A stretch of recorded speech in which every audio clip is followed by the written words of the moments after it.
Okay, we're recording. So this is the April 1 Common Council Caucus. I think we'll start. Mayor's here and some of the staff to basically update on the cyber attack, the ransomware attack. So everyone's familiar with the issue. I'm going to turn it over to the mayor and see where we are. Great. Good evening. Good evening. So to update you on Saturday morning, we learned that our system had been compromised by a ransomware attack. I'm not going to speak about that part of all that transpired after that. What I'm going to focus on is the response that the staff participated in to ensure that we could get the city up and running and be ready to open for business on Monday. So on Saturday, we were able to assess the situation to determine what servers had been impacted. We then notified senior staff, and we all met on Sunday. At that meeting, we had all of our commissioners and directors, and in some cases, those supervisors who were responsible for certain servers and certain software. Here at City Hall, I asked them to do three things. The first thing was to ensure that they provided access to our IT department, to our remote sites, so that all of our PCs could be scanned. The second was to determine what and evaluate the impact of the compromised servers. In other words, where did this data reside? What would the impact be on our business operations? And then the third thing was to focus on our communication to our employees and to be prepared to communicate to employees on Monday morning. So over the course of the day, that work continued. We determined that we were going to be able to open for business. We had a all hands on deck call Sunday night at 7 p.m. Where we went through each department and determined what they needed in order to ensure that they were ready for business. We were able to communicate to them that we would be able to take payments, that a number of those systems were going to be operational. And so the determination was made, though. We also had a letter that was drafted. You all received it to our employees, communicating basic information to them. And we determined that we were going to open for business. We were going to open the offices. Everybody was to report to work at their regular hours. I made the decision to open our bit for business to the public at noon, simply so that we could ensure that employees were informed, that they had the opportunity to do what they needed to do with their various desktops, understand what the situation was, understand what some of the workarounds were, so that when the public came in at noon, we were ready to serve them. We did determine that we would not be able to issue certain birth certificates, death certificates, and marriage certificates. And so we worked with our partners in local and state government to find alternative locations for those to be, for people to be able to get those. We would be able to issue certain certificates based on years of birth and death. I thought that was too confusing to the public. I thought it was just better to send a message to, and also so that our departments could get up and running, to have those picked up at alternate locations. And we cannot right now process marriage applications. We could do it manually, but again, in order to give the clerk's office time to make sure that they are up and running and all of their other, residential parking permits, FOIL requests, we think that while it might be a slight inconvenience for our residents to go apply for marriage licenses in adjoining municipalities, that for the time being, we're going to continue to do that. So as of the close of business today, we were able to conduct business. I visited our remote sites. I visited building and codes, visited the planning department. We're still accepting building permits, and we're able to do building inspections. At no time at all was this ever impacting public safety. Our 911 dispatchers were able to dispatch. We were able to determine, and with respect to, for example, police manpower, while it's nice to be able to look at your phone for your schedule, our police officers should know when they're scheduled to go to work.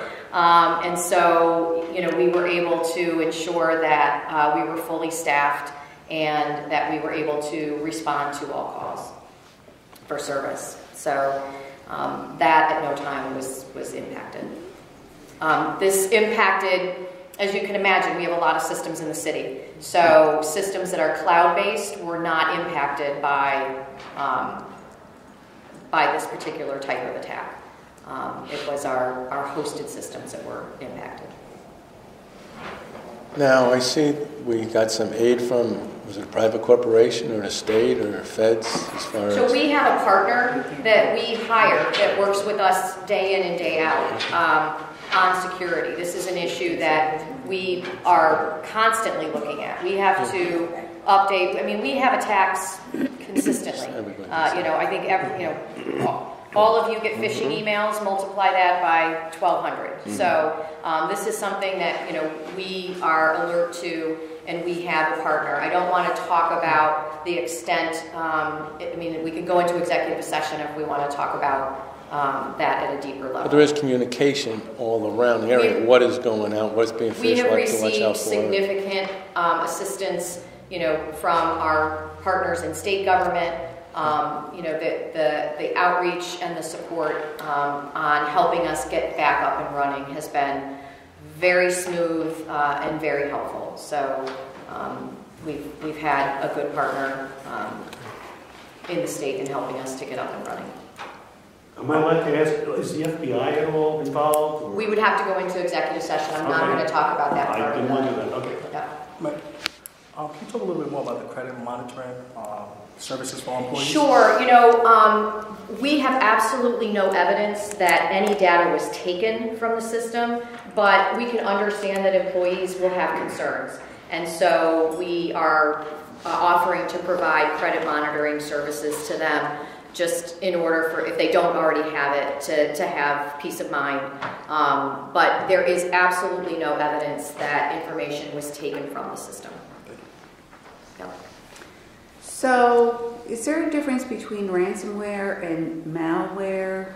I'm not going to speak to the technicalities of this, but there was a ransom request. This was ransomware. Mm. And in terms of the public and the fact that we've had some people have made payments financially online, is anybody's personal, aside from employees, which I understand their concerns, should the public be concerned about their information being accessed, both personal data, maybe Social Security numbers, maybe account information from where they did electronic payments? So we do all of our electronic payments through a third party. We do not retain any of that information on our systems. So, any credit card payments that any of our residents have made, that's processed by a third party provider.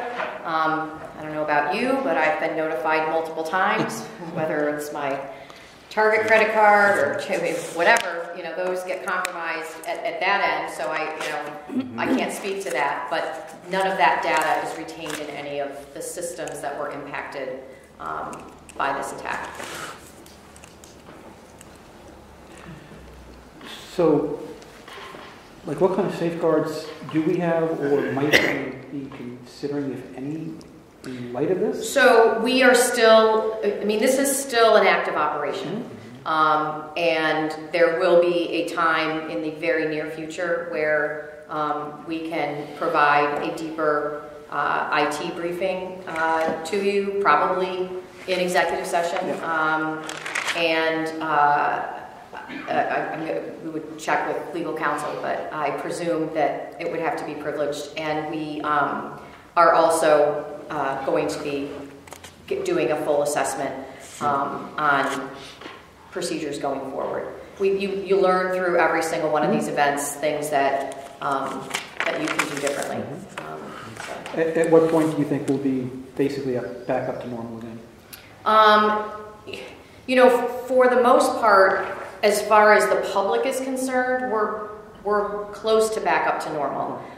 We anticipate within the next week to be addressing the issues with our systems, both in the clerk's office and in vital statistics. So from that perspective, we'll be back up and running as far as the public is concerned. The large project that is of immediate need to be addressed is our Kronos timekeeping system. That was impacted and will have to require some pretty significant resource to get that back to where it needs to be. This week's payroll had already been run, so this week's payroll will be reflective of what is in our ERP system, which is up and running, but we will be collecting next week's payroll on paper timesheets. And so that's something that our payroll department is familiar with. It's how we used to do it. So while it wasn't that long ago that we were on paper timesheets, but we are looking to get that up and running. And we'll probably have to stage it the same way we staged it when we rolled it out the first time. There's a paper timesheet in my mailbox. Do we need to fill? Do we need? We just wanted you to have that so that you could see what we were giving to employees. And the police department is using a paper timesheet that they used to use, and the fire department is using one that they used to use, but that's the one that the clerk's office and others will be using. Has the press, well, I'm sure everybody's being contacted by the press. Has the press been informed about people should not have concerns about their third-party payments? Yes. Yeah. We discussed that in the press conference today. Actually, if you have a question on the calculator, you had something, or? You asked it in the second part of your question. Thank you. And those of us, in terms of using the city email, there's no... Our email was not impacted. Okay. Anybody else have any other questions? And according to the letter, employees might get paid by check this week. You don't think that? Do we have an update on that? Well, again, this week you paid this way you normally were. We're just not prepared to tell you about it next week. But direct deposit, as we know, is not been compromised. Right. So those who are set up for direct deposit will continue to get we are communicating with our employees daily. And they're going to be getting another email reminding them, when an event like this happens, it's often followed by phishing emails, by, people know that when a system is disrupted that sometimes you have to reset passwords, sometimes you have to reconfirm your direct deposit. So we're just encouraging our employees that they should not respond to those emails. When we need information from them, we will contact them. We would not ask them to click on a link. So we're just out of abundance of caution, we're reminding them about good computer behavior.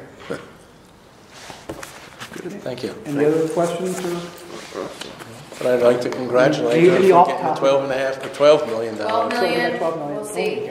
I just want to say that, you should be really pleased with the effort that occurred over a 48-hour period. We had every commissioner, every director, we had cooperation, we had offers for help from really across our workforce. And so, this took a lot of work. Mark Dory has, I don't think, slept and has done an excellent job leading through this. Rachel and her leadership, along with Andrew Shannon and Brian Shea, I just can't say enough about the seriousness with which everyone took this and the speed with which we move forward. When you have a chance, you can go online and look at what happened to Atlanta. Now, different situation, but it was a ransomware attack, and it happened in March of 2018, and they still had systems that were down in June. So for us to be able to be open for business today says a lot about the quality of the people who work for the city. So, all right. Thank you. Thank you. Thank you. Good fire drill, okay. It's like a fire drill. All right, we can move back to the agenda.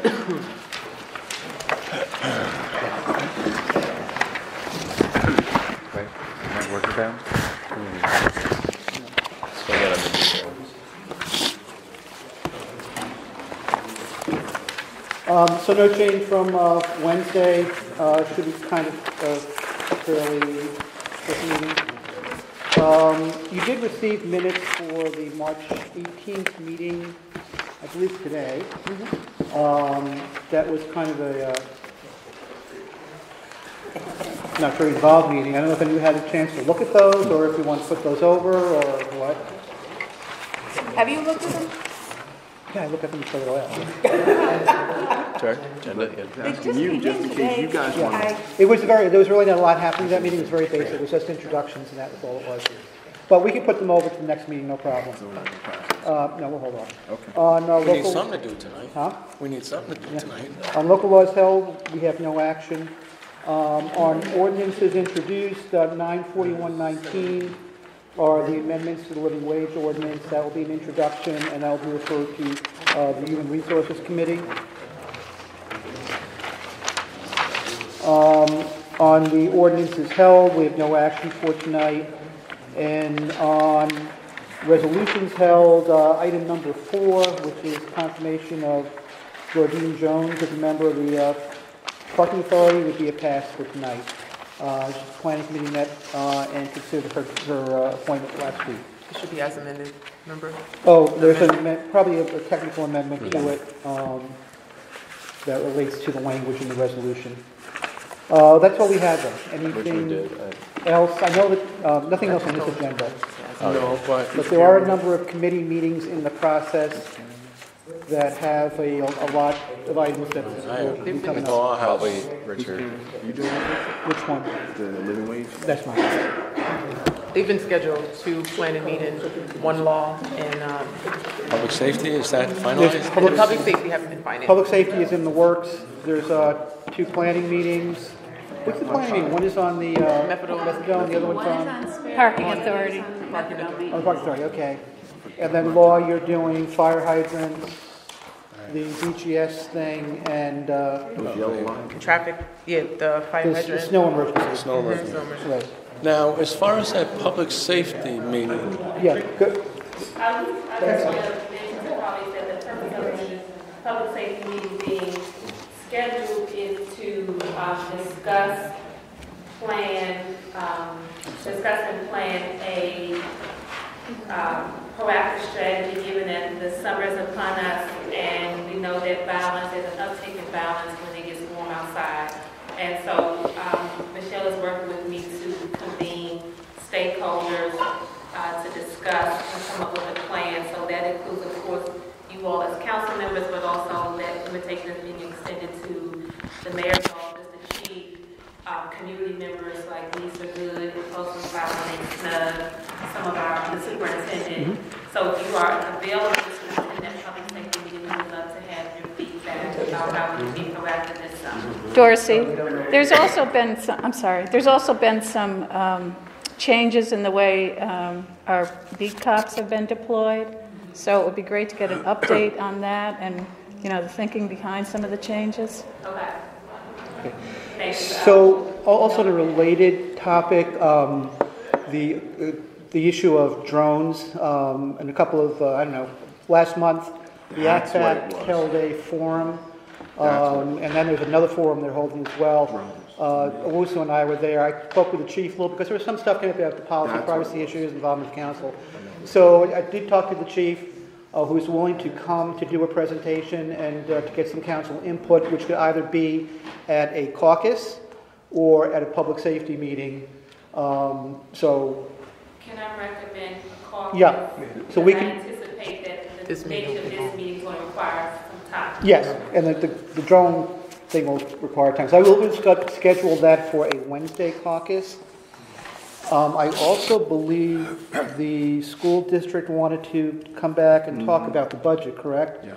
And I think May 15th was the date. I don't know if that was one that they put out, right? Yep. So I haven't, have you gotten confirmation of it? No, I was waiting for you to say okay. I did say okay. So Did you really? Yeah. Which brings up another topic, but anyway. Can I ask Darcy a question? So I would say that likely on May 15, school district will be here to talk about the budget. I believe the budget vote is on May 21st. May 15th. Okay? I don't want to say. Darcy? Has anybody, has the chief or anybody said that they will be at this? Because at the public safety meeting, Chief Hawkins Michelle said. just went out today, Okay. so Michelle. Yeah, I'm gonna- Okay. Because it's, he has to be there. I mean, Well, I spoke to the chief today, prior to the email going out. He said that he would be more than happy to be a part of it. because a big discussion has to happen soon. He's on television saying we're down 40 police officers, and it is more than that. And you're down to whatever's left on the list, okay? And you're down into the 70s, and that's not the best group to really be choosing from. But we have to see how we're going to go forward in this. Whether we're going to open Yeah. up countywide and whatever. The mayor said she was interested in that, the chief was, but here it is. I talked to him 2 months ago about that, and it's, we're coming into a summer with, people looking to take vacations, not many people down. It's going to be, it's a big factor. He has said also at a couple of meetings that they have plans they're putting in place to deal with summer-related issues, and so I don't know if that's Well, I hope they do, because I hope that, in our neighborhood meetings, we're still at the point where, the beat cops stop at South Allen Street and all the way up, we said we have one officer, really, Officer Brooks, and sometimes people in the cars, but vacations coming, it's kind of Brooks in the car on complaint driven, and the other guy just driving a whole huge district from there, so. Joe, I mentioned to Richard, I think we need to look at the residency requirements. That's what I was just talking about. Yeah, We I know, discussed that's why that. I'm echoing what your concern is. And also, not only police, it's the dispatchers. We're down a tremendous amount of dispatchers, and unofficially I heard they got a contract, but they're down like 12 or 13. Well, the chief on television, I heard him say they hired a few, and they will hire again this week, so. Some of that is, they do have contracts. Some of that is an issue that they should be brought up, but Right, that was going to be the question. What's the status of the contract? there is supposed to be a contract with the dispatchers.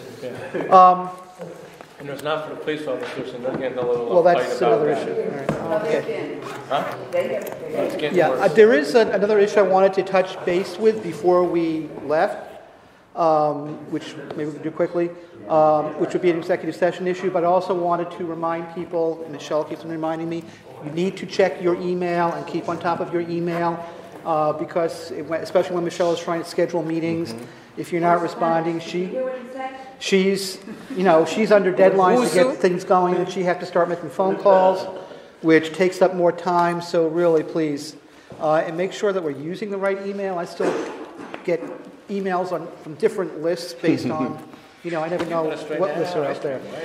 I use the email that you have listed publicly on the website of the brochure. That's the email that I use. And I assume that everybody checks that on a regular basis, even on weekends, like 24/7, which is what I do. The week coming up, sorry. Yeah. So if there's nothing else, it's just I'd like to go into executive session to discuss a personnel matter. So, second.